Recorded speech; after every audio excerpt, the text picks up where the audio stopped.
If you are an airline employee or passenger who cares about the safety of the plane you're about to board, it is time to put partisan considerations to one side and support Senator Claire McCaskill's proposed Aircraft Maintenance Outsourcing Disclosure Act.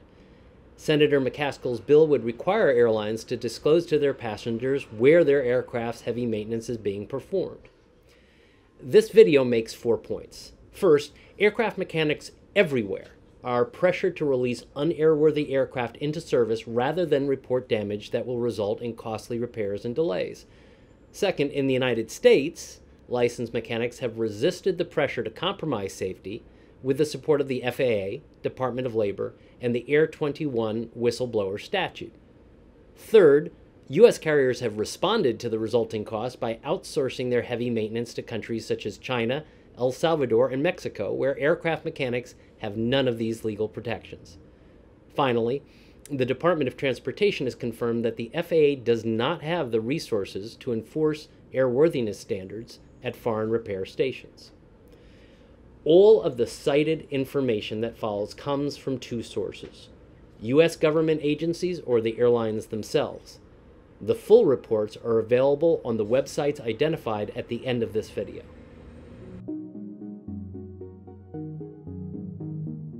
In the last several years, the FAA has pulled back the curtain on an industry-wide degradation of aircraft maintenance safety culture.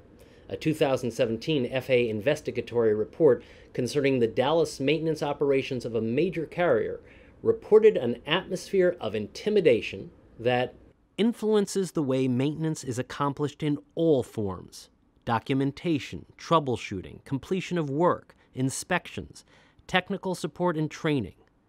The result of this pattern is a capitulation of airworthiness and a culture of fear and retribution. In a 2017 FAA report concerning Los Angeles operations, the FAA concluded all of the mechanics interviewed except 2 felt pressured and under scrutiny as to whether they were doing their job correctly or if they were finding too many things wrong with the aircraft. Mechanics are told, "Don't make us look bad with delays." FAA investigators described an environment characterized by fears of threats or reprisal. This ultimately leads to a degraded level of safety. In a recent major airline publication to its employees, a senior maintenance manager spoke of aircraft flying with damaged wings and unrepaired dents. And you all know that the list goes on and on. Examples of bypassing our policies and procedure. The manager identified the degradation of the airline safety culture as a principal cause of these safety lapses. There is a perception, I think, from some that all on-time performance trumps compliance. We say compliance, but it's kind of a wink-wink, you know, make sure you get the airplane out.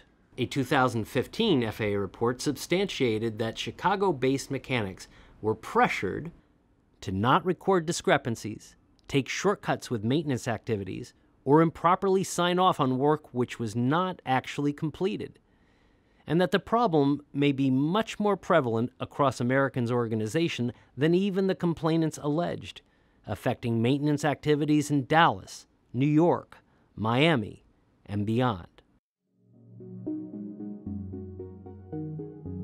The subversion of safety standards in the United States has been contained to some degree by the determination of individual mechanics to dig in their heels and use legal tools provided by the FAA, DOL, and Air 21 Whistleblower statute to defend aviation standards.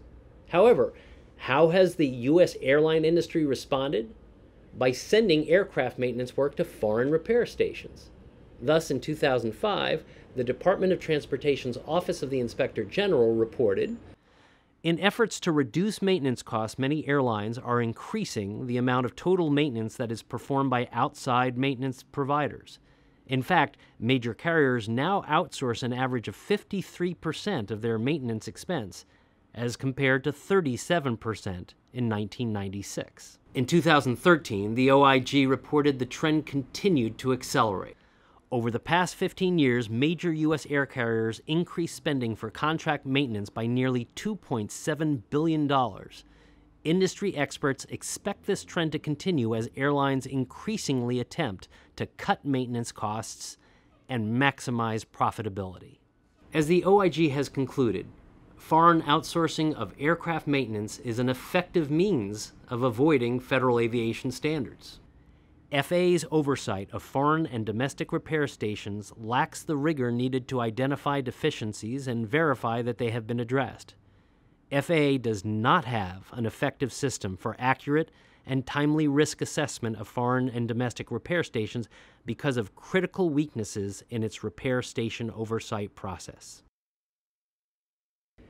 Airworthiness cannot be met in legal environments where the individual technician is subject to retaliation without recourse for reporting aircraft damage. Nonetheless, outsourcing to jurisdictions where the rule of law in the aviation context does not exist, China, El Salvador, Brazil, and Mexico, has mushroomed. Moreover, the increasing utilization of these foreign venues has been used by management to leverage U.S. aircraft mechanics into silence. If you love your dog, you do not feed him dog food made in China. If you value your life, you would think twice about boarding an aircraft maintained in a country where the rule of law does not exist.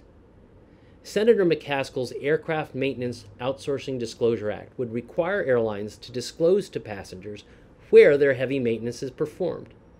It is a first and critical step. It is time to thank and support Senator McCaskill for her efforts in this regard. Thank you, Senator McCaskill.